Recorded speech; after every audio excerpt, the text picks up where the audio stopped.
Pernahkah kita membayangkan bagaimana rasanya hidup di atas tanah yang kita garap turun-temurun, tapi tidak punya bukti kepemilikan yang sah? Atau melihat lahan luas yang terbengkalai, sementara banyak petani tak punya lahan untuk digarap?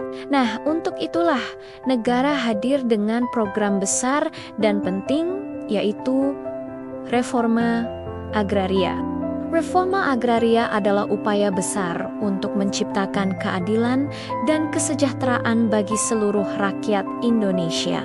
Program ini memiliki dua tujuan utama, yakni penataan aset dan penataan akses. Penataan aset adalah langkah awal dan paling mendasar dari reforma agraria. Tujuannya adalah memberikan kepastian hukum atas tanah kepada masyarakat melalui redistribusi tanah dan legalisasi aset.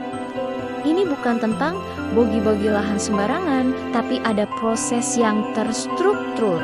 Redistribusi tanah adalah bagian dari program reforma agraria yang bertujuan untuk membagikan tanah, baik yang dikuasai negara maupun yang berasal dari objek reforma agraria lainnya. Tanah yang dapat diredistribusikan merupakan tanah yang telah ditetapkan menjadi tanah objek reforma agraria yang bersumber dari kawasan hutan melalui mekanisme pelepasan kawasan hutan, kemudian yang bersumber dari non-kawasan hutan, serta yang bersumber dari penyelesaian konflik agraria. Kantor Pertanahan Kabupaten Lombok Barat telah melaksanakan kegiatan penataan aset di Desa Batu Putih melalui redistribusi tanah dari hasil pelepasan kawasan hutan di tahun 2022 sebanyak 168 bidang, dan kegiatan penataan akses reforma agraria pada desa-desa yang telah ditetapkan sebagai kampung reforma agraria. Selain redistribusi tanah, ada pula proses legalisasi aset. Ini khusus untuk tanah yang sudah dikuasai atau dimiliki oleh masyarakat, tapi belum punya sertifikat. Pendaftaran tanah sistematis lengkap adalah realisasi dari program legalisasi aset. Tujuannya membuat tanah yang sudah dikuasai menjadi sah dan punya kekuatan hukum. Terdapat desa yang telah ditetapkan sebagai lokasi kampung reforma agraria. Legalisasi aset dilakukan melalui program PTSL dan lintas sektor dengan rincian tahun 2017 di Desa Lebak. Sempage telah diserahkan 1.411 sertifikat. Tahun 2021 di Desa Pusuk Lestari sebanyak 745 sertifikat. Desa Gelangsar 999 sertifikat. Dan di tahun 2025 ada 228 sertifikat telah dibagikan di Desa Golong dan Keru.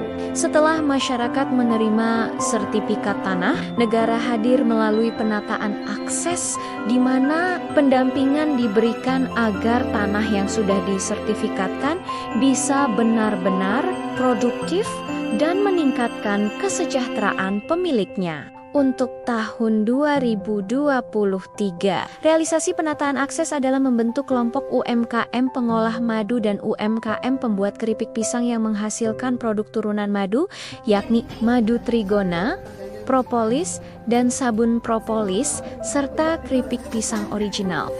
Tahun 2024, telah dilakukan pendataan sejumlah 300 KK yang terdiri dari 73 KK kelompok usaha UMKM pengolah gula aren, 13 KK UMKM pembuat keripik pisang, 128 KK UMKM warung sembako kios PKL, 25 KK kelompok wanita tani, dan 61 KK pelaku usaha lainnya.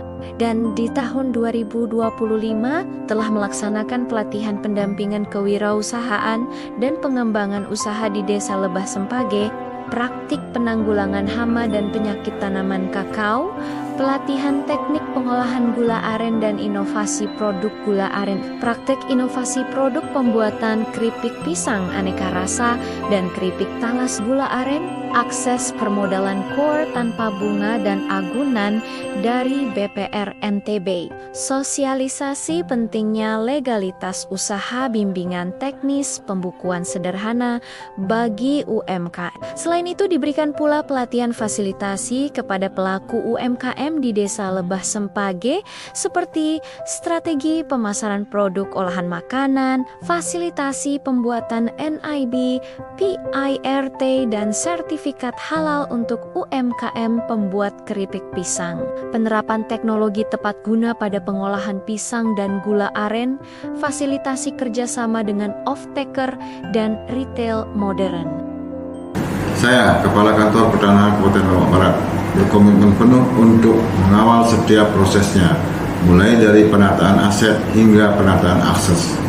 Kami pastikan semua berjalan transparan, akuntabel, dan tanpa pungli. Saya mengajak kita semua, dari jajaran pemerintah hingga masyarakat, untuk saling bersinergi. Mari kita jadikan reforma agraria sebagai tonggak sejarah baru, di mana setiap jengkal tanah di Lombok Barat memberikan manfaat nyata bagi pemiliknya.